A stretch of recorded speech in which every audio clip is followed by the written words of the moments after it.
Well, hey there, friends. Rebecca here, the Dragon Librarian from Farmington Community Library. And Cal and I are here today to talk to you about a book that is near and dear to our hearts. It's a book that we actually read a really long time ago when we were really young, years and years and years and years ago.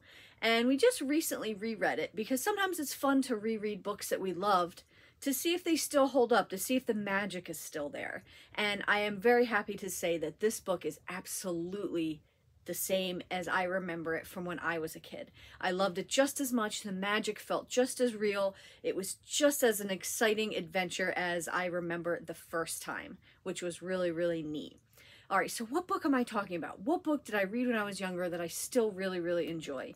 Well, that book is Jeremy Thatcher, Dragon Hatcher. So first of all, can we just completely love on this title for a minute with the way it rhymes, and it's just so cool. Jeremy Thatcher, Dragon Hatcher. And this is by Bruce Coville. Bruce Coville writes a lot of really fantastic books for young people. This book in particular is actually the second book in a series, which is the Magic Shop series. Now, I will say that despite this being a part of a series, you do not have to read any of the other books in order to enjoy this one. In fact, I only just recently read a couple of the other ones in this series, and you really don't have to. The only thing really linking them together is some of the characters appear in multiple books and the magic shop itself. Other than that, you don't really need to. If this is the only one you're interested in and you want to give this a try, go ahead. But if you do read this and you do like it and you want to read the other books in the series, you absolutely can.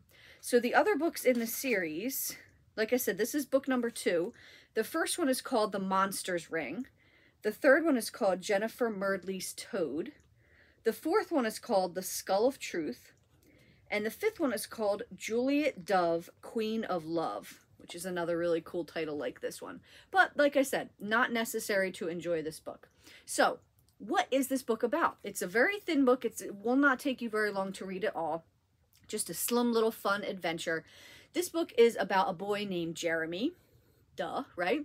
And he loves animals. His dad is a veterinarian, so the house is always filled with animals. But his real passion is actually art. He loves art. He loves drawing.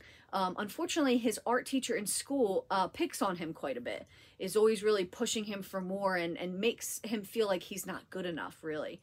So on his way home from school one day, he actually comes across this shop that he's never heard of before. And this is the magical shop that is, like I said, the thing that links really all these books together, the magic shop. So he goes into the store, not really knowing anything's, different or off about it.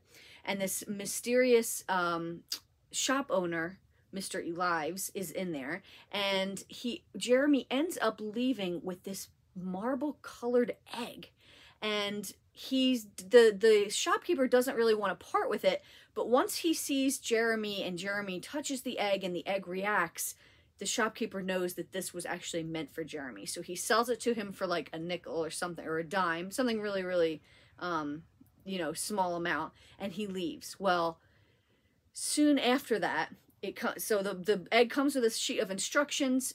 He puts the egg under the light of the full moon, which is in the next day or so, and the egg hatches, and it is a dragon.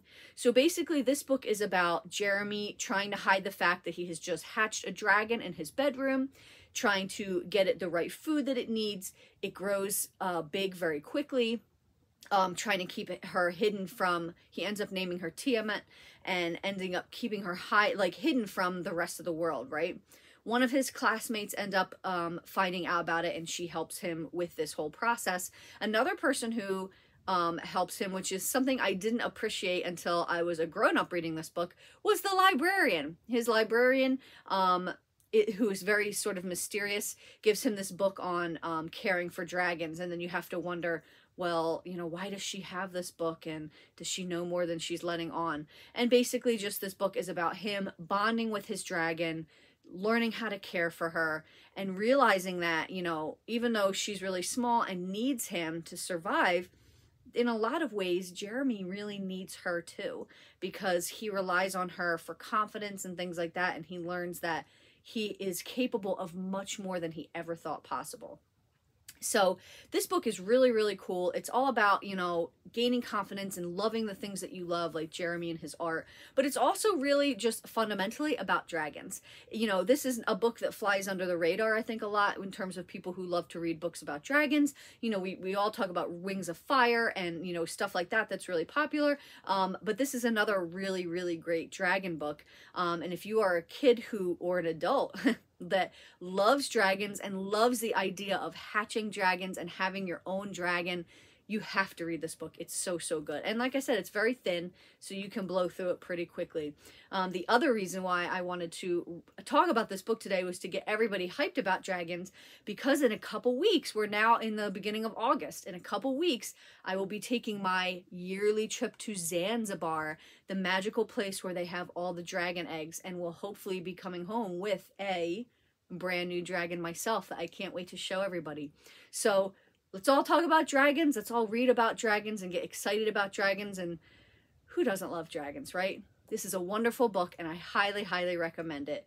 Jeremy Thatcher, Dragon Hatcher. And like I said, it's just really fun to say. Well, thank you so much for watching, friends. I hope that you're really hyped about this book and you're super excited to read it. And like I said, this book's a little bit older. I read it when I was a kid, and I still love it now. I just recently reread it, and it's just as amazing as it was the first time I read it all those years ago. Thank you so much for watching, everybody, and have a wonderful, wonderful rest of the day.